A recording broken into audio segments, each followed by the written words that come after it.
నచ్చినా నచ్చకపోయినా it is a fact of life అంతే. రైట్. మరొక అంశం సార్, టీటీడీ ఆన్ ఫైర్. సతీష్ని ఎవరు చంపారు? గత 3-4 రోజుల నుంచి కూడా రాష్ట్ర వ్యాప్తంగా చర్చనీయాంశమైనటువంటి సంఘటన సతీష్ గారి మరణానికి సంబంధించి చాలా దారుణం అండి ఇది. ఇప్పుడు భక్తికి ఆధ్యాత్మికతకు విశ్వాసానికి కేంద్రంగా ఉండాల్సిన తిరుపతి, దాని తిరుమల, దాన్ని నడిపించాల్సిన ఆధ్వర్యం వహించాల్సిన తిరుమల తిరుపతి దేవస్థానం అంతకంతకు రాజకీయ కేంద్రాలుగా మారిపోతున్నాయి. ఇంత వివాదం ఒకటే విషయం మీద నిరంతరాయంగా జరిగిన అంశం ఇటీవల కాలంలో ఇంకోటి లేదు. అది ఇప్పుడు ప్రాణాలు పోయే వరకు ఉంది. అది హత్య కాదా అనే చర్చ ఒకటి, హత్య ఎవరు చేశారు అనేది ఒకటి.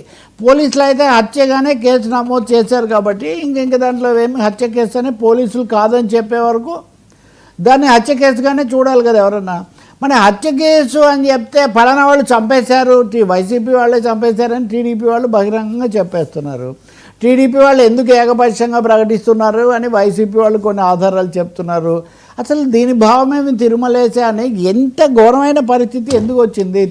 భక్తితో అలరాల్సినటువంటి చోట ప్రాణాలు కూడా పోయిన తర్వాత ఇప్పుడు ఆయన కుటుంబ సభ్యులు, ఇప్పుడు ఆయనకు సంబంధించిన కుల సంఘం వాళ్ళు అందరూ కూడా సందేహాలు వ్యక్తం చేస్తున్నారు. ఇప్పుడు నిన్న మనం చూసాం మొదటిసారిగా, బహుశా నేను గతంలో చూడలేదు, పోలీసులు సీన్ రీక్రియేట్ చేశారు. రీక్రియేట్ చేస్తే సరిగ్గా సతీష్ ఎంత బరువు ఉన్నారో అంత బరువు ఉన్నటువంటి ఒక బొమ్మను తయారు చేసి దాన్ని కారులోంచి విసిరేస్తే అది ఎక్కడ పడుతుంది, ఎలా జరుగుతాయి, ఎలాంటి పరిణామాలు, ఇవన్నీ ఇప్పుడు అంత స్థాయిలో పోలీసులు దర్యాప్తు చేస్తుంటే వాళ్ళతో నిమిత్తం లేకుండా ఈ ప్రకటనలు చేయడానికి రాజకీయ పార్టీలకు, 2 పార్టీలకు కూడా అవును పోలీసులు కదా చెయ్యాలి. పోనీ పోలీసులు దాన్ని ఏమైనా కాదంటారా అంటే వాళ్ళు కూడా ఏమి కాదంటారు. న్యాయస్థానాలు నివారిస్తాయంటే, లేదంటే దేవుడి సంస్థానంలో జరిగినటువంటి అంశానికి బహిరంగ రాజకీయ వివాదం, అందులో ఒకరు హత్య ఆరోపణలు చేసుకుంటూ ఉంటే దానికి ముగింపు లేకుండా పోతుంది. ఎక్కడో చోట దీనికి తిరుపతి అనేది గేట్వే ఆఫ్ పొలిటికల్ కాన్ఫ్లిక్ట్, రాజకీయ వివాదాలకు ముఖద్వారంగా మారాలని మటుకు ఏ భక్తుడు లేకపోతే ఏ విశ్వాసి ఎవరు ఎప్పుడు కోరుకోలేదు. ఇప్పటికి కూడా ఇది అవాంఛనీయమైన విషయం. మీరు ఇతర అంశాలు కూడా మాట్లాడండి. మూడో దాని మీద లోతుగా నిజంగా అంత కీలకమైన ఆ పరకామణి కేసులో పట్టుకున్న ఏవిఎస్ఓ ఆ సతీష్ బయలుదేరితే కనీసమైన భద్రత లేదా, అతనితో ఎవరు కాంటాక్ట్లో లేరా దర్యాప్తు సంస్థ తరఫున? రైల్లోనే కదా వచ్చాడు, మరీ ఎక్కడో వ్యక్తిగతమైన. అంతకుముందు కొన్నిసార్లు ఇట్లాంటివి జరిగితే ప్రైవేట్ వాహనాల్లో వెళ్ళారు, ఒంటరిగా వెళ్ళారు. కాబట్టి ఇక్కడ అది కాదు కదా. టికెట్ బుకింగ్తో ట్రైన్లో, అది కూడా ఉన్నత శ్రేణిలో వెళ్తే కనీసమైన సమాచారం కూడా లేదు. అంటే మనం రియల్ టైం గవర్నెన్స్ అన్నీ కూడా చేతిలో ఉన్నాయని మనం అనుకుంటున్నప్పటికీ అనేకమైన అవాంఛనీయమైన అఘాయిత్యాలు జరిగిపోతున్నాయి. ఇప్పటికైనా కానీ నేను అనుకుంటాను police should take command of this entire episode. ఇంకా మూడోది, బ్రహ్మనాయుడు ఈ స్థాయికి వచ్చిన తర్వాత ఇదేదో స్థానిక పోలీసులే పరిష్కరిస్తారని మనం చెప్పలేం. ఇప్పుడు టీడీపీ వాళ్ళు ఉదాహరణకు వివేకానంద రెడ్డి హత్య కేసు దాన్ని ఇప్పుడు గుర్తు చేస్తున్నారు. వివేకానంద రెడ్డి హత్య కేసులో 2 ప్రభుత్వాలు, 3వ ప్రభుత్వం వచ్చింది ఇప్పుడు. ప్లస్ సిబిఐ చూస్తుంది కాబట్టి కేంద్ర ప్రభుత్వం కూడా ఉంది. కానీ మొదటి రోజున ఏ అంశాలు వాదిస్తున్నారో ఇప్పటికి కూడా అవే వాదిస్తున్నారు. ఎలాంటి పురోగతి లేదు, ఏం లేదు. పురోగతి లేదని కేసు వేస్తే అది కూడా నడుస్తుంది. ఇప్పుడు మరి సతీష్ కేసుకి ఆ పరిస్థితి రాకూడదు కదా.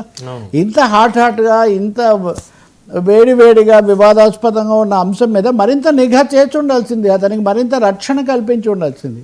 పరకామణి కేసుకు కీలకం అతనే కదా. కాబట్టి ఇప్పటికైనా నా ఉద్దేశము నెయ్యి దగ్గర నుంచి పరకామణి వరకు అన్నిటి మీద న్యాయ విచారణ జరిపించాలి. ప్రత్యక్షంగా అది ప్రపంచమంతా పూజించే దేవుడు కాబట్టి సుప్రీంకోర్టు స్వయంగా దీన్ని తీసుకొని ఒక న్యాయ విచారణ జరిపించి నిజానిజాలు చెప్తే తప్ప దీనికి ఇంకా ముగింపు ఉండదు. లేకపోతే ఎవరికి వాళ్ళు చెప్తూనే ఉంటారు. ఇప్పుడు ఇందులో కనిపించే వాళ్ళు, కనిపించే పాత్రధారులు, కనిపించని సూత్రధారులు అందరూ తేలాల్సిన అవసరం చాలా ఉంది. కాబట్టి ఒకటి, కోర్టులు మానిటోరియం ప్రకటించాలి ఈ అంశం మీద. ఇష్టానుసారం మాట్లాడితే మటుకు బాధ్యత వహించాలి. నేను మీ మీద ఆరోపణ చేసినా, మీరు నా మీద చేసినా, మీ దగ్గర ఉన్న ఆధారాలు ఏంటో మీరు చూపించాలి. కానీ ఎవరు పడితే వాళ్ళ మీద అనుమానం అది ఇదంటే ఇది ఎక్కడ ముగుస్తుందండి? రాజకీయ వ్యక్తిగత అంతే కదా, ఉద్రిక్తతలు పెరుగుతాయి, దాంతో కొత్త నష్టాలు జరుగుతాయి. జరిగినవి కాకుండా ఆ కుటుంబాన్ని ఆదుకోండి, అన్ని విషయాలు వాళ్ళ దగ్గర తీసుకోండి, జరిగింది దర్యాప్తు చేయండి. న్యాయ విచారణ తప్ప తిరుమల తిరుపతికి మోక్షం లేదు నా ఉద్దేశంలో. అందరికీ మోక్షం ఆయన ఇస్తాడు. అక్కడ వచ్చిన ఈ వివాదాలకు మోక్షం కలగాలంటే సుప్రీంకోర్టు ఆధ్వర్యంలో న్యాయ విచారణ దీని మీద జరపాల్సి ఉంటుంది. మరొక అంశం సార్, నితీష్కే chance Bihar secrets. So Bihar కొత్త ముఖ్యమంత్రిగా మరి నితీష్ కుమార్ అనుకోవచ్చా సార్? అంటే నితీష్గా ఇచ్చేట్టుగా ఉన్నారు. అది మొన్న కూడా అర్థమైంది, ఎందుకంటే బీజేపీ గెలిచింది కానీ ఇద్దరికి